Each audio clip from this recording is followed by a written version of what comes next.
స్తోత్రం స్తోత్రం స్తోత్రం స్తోత్రం స్తోత్రం స్తోత్రం స్తోత్రం స్తోత్రం స్తోత్రం స్తోత్రం స్తోత్రం స్తోత్రం స్తోత్రం స్తోత్రం స్తోత్రం స్తోత్రం స్తోత్రం. నీ కృప నాకు చాలును, నీ కృప లేనిది నే బ్రతుకలేను. నీ కృప నాకు చాలును, నీ కృప లేనిది నే బ్రతుకలేను. కృప కృప కృప. యేసన్న గారు ఆయన ప్రతి పాటలో నీ కృప నిత్యముండును, కృపామయుడా ఇలా చెప్పుకుంటూ పోతే కోకొల్లలు. ఆయన ప్రతి పాటలో దేవుని కృపను వాడతాడు. అలాంటి దైవజనుడు ఆయన మహాపర్వతం అయితే నేను ఒక చిట్టెలుక లాంటి వాడిని. అలాంటి నాతో ఆయనతో మాట్లాడి చనువు నాకు ఇచ్చాడు. ఆయన విజయవాడ పూర్ణానందపేటలో భవానీ స్వీట్స్ యజమాని బ్రదర్ ఆసాప్ అని ఆ కుటుంబం ఉండేది. విజయవాడ ఎప్పుడు వచ్చినా సరే బ్రదర్ ఆసాప్ గారి ఇంట్లో ఆయన విడిది చేసేవాడు. అంటే యేసన్న గారి గురించి అన్నీ కాదు కానీ కొన్ని చెప్పానుగా. మళ్ళీ ఆయన మహాదైవజనుడు, ఆయన ఒక పర్వతం అయితే నేను ఒక చిట్టెలుక లాంటి వాడిని. ఆయన సాహచర్యం వల్లే నేను సిగరెట్లు, సినిమాలు, లోక సంబంధమైన ఆలోచనలు, అలవాట్లు అన్నీ మానుకున్నాను. విజయవాడలో రైల్వే ఇన్స్టిట్యూట్లో ప్రతి నెల 7వ తారీఖు, ఆ తర్వాత కొన్ని సంవత్సరాలు అలా జరిగింది. ఆ తర్వాత కారణాంతరాల వల్ల విజయవాడ జింకానా గ్రౌండ్లో సంపూర్ణ రాత్రి ప్రార్థన జరిగేది. నేను తప్పనిసరిగా వెళ్ళేవాడిని, ప్రతి నెల వెళ్ళేవాడిని. ఆయన టమిలియన్ కాదు, ఆయనది నెల్లూరు, యేసన్న గారిది. మీకు తెలియటానికే అన్నీ కాకపోయినా కొన్ని మాటలు చెప్తున్నా. అది యేసన్న గారి ఆత్మీయ తండ్రి, ఆత్మీయ గురువు అని కొందరు అంటారు. అపోస్తలుడు జి దేవరాజు గారు. జి దేవరాజు గారు అంటే ఇప్పుడున్న గండమాల దేవరాజు గారు కాదు. జి దేవరాజు గారు ఆయన టమిలియన్, శ్రీలంక, సిలోన్ నుండి వచ్చిన ఆయన, పెంతెకోస్తు. అయితే ఆయనకి సొంత మందిరం అంటూ లేదు. వించిపేట మహమ్మదాలీపురం స్కూల్ వెనకాల ఓ గది అద్దెకి తీసుకొని అందులో ఆయన ఆరాధన నడిపేవాడు దేవరాజు గారు. ఆయన టమిలియన్ కాబట్టి ఆయన సాహచర్యంలో బ్రదర్ యేసన్న గారు తమిళం అనర్గళంగా మాట్లాడేవాడు.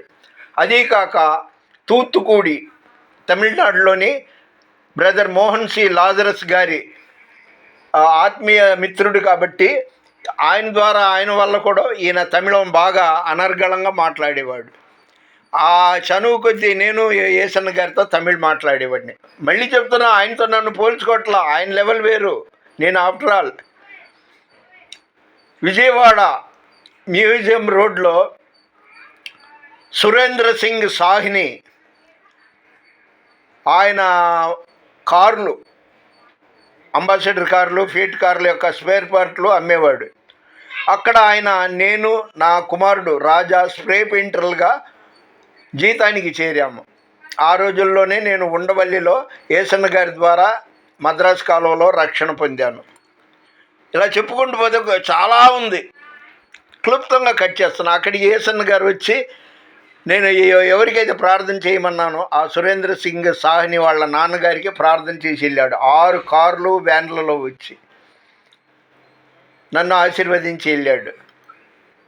కొన్ని క్లుప్తంగా, ఎందుకంటే నీతిమంతుని జ్ఞాపకం చేసుకొనుట ఆశీర్వాదము, వాక్యం ఉంది కదా. ఇక యేసన్న గారు ఆ విధంగా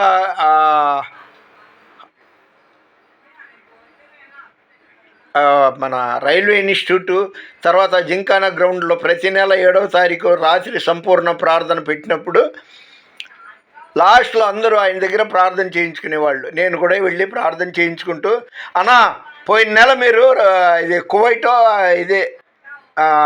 గల్ఫో వెళ్ళారు, మీరు రాలేదు కదా, అందుకని నేను కూడా పోయిన నెల రాలేదు అన్న. అందుకు ఆయన సున్నితంగా నవ్వుతూ మందలిస్తూ ఏసన్న రాకపోతే ఏమయ్యా, ఏసయ్య ఉంటాడు ఇక్కడ. ఇద్దరు ముగ్గురు కూడితే ఆయన పేరిట ప్రార్థన చేస్తే ఆయన ఉండడా? ఏసయ్య ఉంటాడు. నేను వచ్చినా రాకపోయినా నువ్వు మాత్రం ఈ సంపూర్ణ రాత్రి ప్రార్థనలో పాల్గొను అన్నాడు. ఇవన్నీ ఎందుకు చెప్తున్నానంటే, ఈరోజు ఆగస్టు 8వ తారీఖు, అంటే సరిగ్గా ఆగస్టు 8వ తారీఖు 12వ సంవత్సరం 2012వ సంవత్సరంలో నేను విజయవాడ మధురానగర్ దగ్గర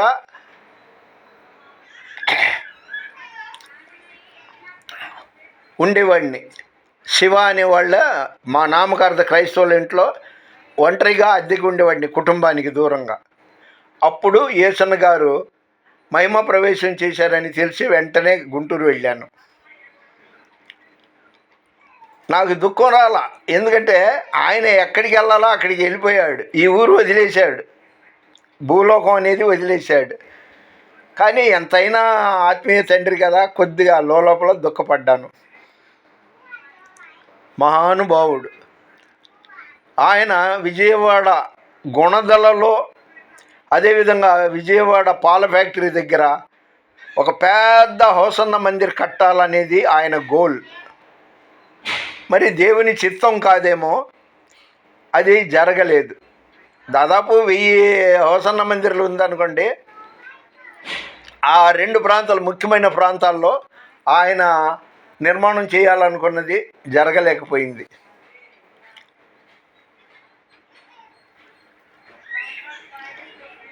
అన్నట్టు ఈరోజు ఒక దేవుని వాక్యం, ఆగస్టు 8వ తారీఖు శనివారం, 2026వ సంవత్సరం. టుడే గాడ్ ప్రామిస్, దేవుని వాగ్దానం. యెషయా 57వ అధ్యాయం 1వ వచనం. కీడు చూడకుండా నీతిమంతులు కొనిపోబడుచున్నారు. కీడు చూడకుండా నీతిమంతులు కొనిపోబడుచున్నారు. యెషయా 57:1. ఈరోజు దేవుని వాగ్దానం. ఎందుకంటే బ్రదర్ యేసన్న గారు కరోనా చూడలేదు, ఇంకా రాబోవు భయంకరమైన దినాల్ని ఆయన చూడలేదు, కొనిపోబడ్డాడు. అలాగే నాకు ఎంతో ఇష్టమైన దైవ సేవకుడు కొలసనకోటి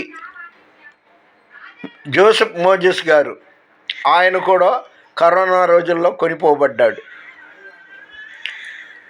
కాబట్టి యేసన్న గారు నిజమైన, ఆయన మన మధ్య భౌతికంగా ఈ భూమి మీద లేకపోయినా, కనబడకపోయినా, ఆయన పాటలు దశ దిశలా ఇప్పటికీ వినిపిస్తుంది.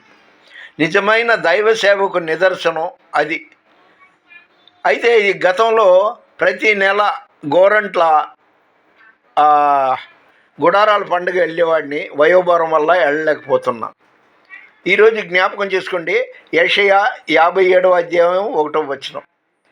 భానునగర్, అంటే విజయవాడ మధురానగర్ పక్కన భానునగర్లో శివ అనే ఒక నామకార్థ క్రైస్తవుడి ఇంట్లో ఒంటరిగా ఉంటూ పరిచర్య చేసేవాడిని. ఏది ఎప్పుడు ఎలా జరుగుద్దో దేవునికి తప్ప ఎవరికి తెలియదు. కాబట్టి ఎల్లప్పుడూ మీరు ప్రార్థనలో ఉండండి, ప్రార్థన చేసుకోండి. మీకోసం అయ్యా యూట్యూబ్లో, ఇంకా ఫేస్బుక్లో, ఇన్స్టాగ్రామ్లో నా వీడియోలు ఎవరెవరు చూస్తున్నారో వాళ్ళను, వాళ్ళ కుటుంబాల్ని ఆశీర్వదించు, వాళ్ళ సమస్యలు పరిష్కరించని రోజు మీ కోసం ప్రార్థన చేస్తున్నాను.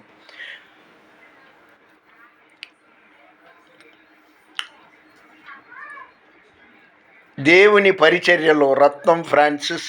God bless you.